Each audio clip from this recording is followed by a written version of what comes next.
Magandang hapon mga Marcy. Ito nga pala, nilipat ko na naman yung lagayan ng damit. Lagayan pala ng damit ng anak ko yan.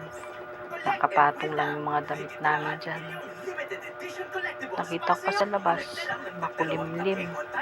Baka katulad ng isang gabi, bigla na lang umulan ng malakas. Tumutulo kasi dyan. Malakas yung tulo. Puro butas na kasi yung bubong namin, hindi pa mapalitan. Dahil kulang ang kita. Bago ka bumili ng bubong, pambaon muna at pangkain ng mga bata. Ayan, nailipat ko na. Pag walang ginagawa, maisip mong maglinis, magayos. Kahit maliit lang, basta makaayos ang mga damit. Hirap yung maliit lang yung tinitiran mo, pero okay lang. Kesa naman sa mangungupahan ka.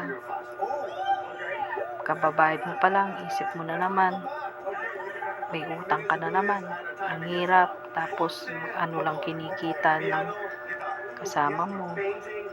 Tapos ikaw wala ka naman ibang Kaya tiis-tiis na lang. Pagka umulan, hindi sahod na lang ng mga batya. Basta wala lang mababasang gamit.